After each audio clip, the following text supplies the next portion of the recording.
নমস্কার বন্ধুরা, welcome back to my channel PK kitchen house. কেমন আছেন আপনারা সবাই? আশা করছি আপনারা খুবই ভালো আছেন। আমিও ভালো আছি। আমি কুহেলি আপনাদের জন্য নিয়ে চলে এসেছি আজকে একটা নতুন রেসিপি, একবারে অত্যন্তই নতুন। আজকে আমি বাঁধাকপির মিষ্টি তৈরি করে আপনাদেরকে দেখাবো। এটা দেখে বাঁধাকপির মিষ্টি একেবারেই মনে হচ্ছে না।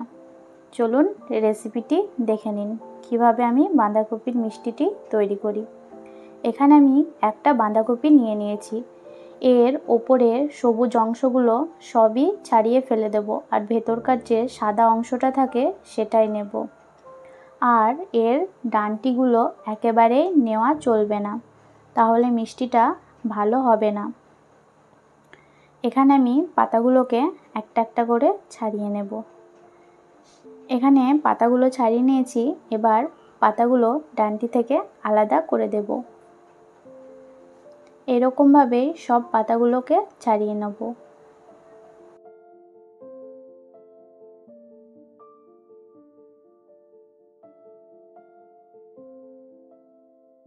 আমার সব পাতাগুলো ছাড়ানো হয়ে গেছে। কড়াইয়ে আমি জল বসিয়ে দিয়েছি। এবার কপির পাতাগুলো দিয়ে এগুলোকে সেদ্ধ করে নেব।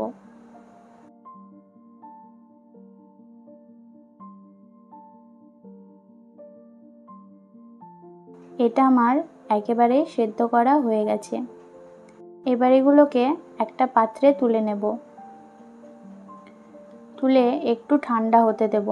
তারপরে ঠান্ডা জল দিয়ে এটাকে ভালো করে ধুয়ে নেব। আর একটা নেটের সাহায্যে ওর ভেতরে যে জলটা থাকে সেই জলটাকে চিপে খুব ভালোভাবে বের করে দেব। এবার এটা মিক্সিতে দিয়ে একটা মিহি পেস্ট তৈরি করে নেব। এরকমভাবে পেস্টের মধ্যে দরদরা হলে এটাকে দুধ দিয়ে আবারও ভালো করে একটা মিহি পেস্ট তৈরি করে নিতে হবে। এবার মিষ্টিটা তৈরি করে নেব। এখানে হাফ কাপ কফি বাটার জন্য 1 কাপ চিনি দিয়ে দেব, আর দেব হাফ কাপ ক্ষীর দিয়ে এটাকে খুব ভালো করে মিশিয়ে নেব। এটা মিশিয়ে নেওয়ার পরেই গ্যাসটাকে জ্বালাতে হবে। তারপরে এটাকে খুব ভালোভাবে একটা শক্ত ডোয়ে পরিণত হওয়া পর্যন্ত রান্না করতে হবে।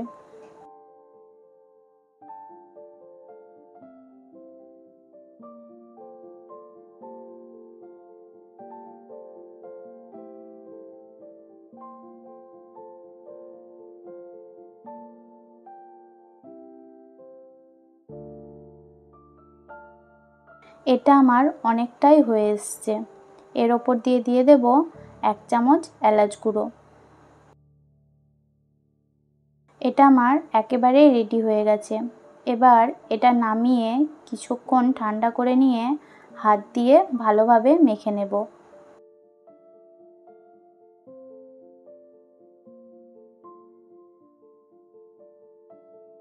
হাত দিয়ে মাখার পর আমি এরকম একটা ছাঁচ নিয়েছি, ছাঁচে কিছুটা ঘি লাগিয়ে নিয়েছি।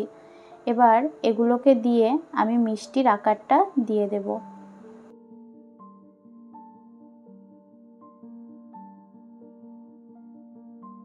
এই মিষ্টিগুলো আমার একেবারেই রেডি হয়ে গেছে। বন্ধুরা, এই কফির মিষ্টিটা আপনারা বাড়িতে অতি অবশ্যই একবার বানিয়ে দেখবেন। এটা খেতে অসাধারণ হয়, আর এটা যে কফির সেটা বোঝাই যান না। বন্ধুরা, রেসিপিটি কেমন লাগলো আমাকে নিচে কমেন্ট বক্সে অবশ্যই কমেন্ট করে জানাবেন। রেসিপিটি যদি ভালো লেগে থাকে একটা লাইক আর একটা শেয়ার করে দেওয়ার অনুরোধ রইল। বন্ধুরা, আপনারা যদি আমার চ্যানেলে নতুন হয়ে থাকেন তাহলে প্লিজ চ্যানেলটিকে সাবস্ক্রাইব করে দেবেন, আর পাশে থাকা বেল আইকনটি অবশ্যই ক্লিক করে দেবেন আমার পরবর্তী ভিডিওর নোটিফিকেশন সবার আগে পাওয়ার জন্য। আর ফেসবুক পেজ থেকে দেখে থাকলে পেজটিকে অবশ্যই ফলো করে দেবেন। ধন্যবাদ শেষ পর্যন্ত আমার সাথে থাকার জন্য। ফিরে আসছি আর একটা নতুন রেসিপির সাথে।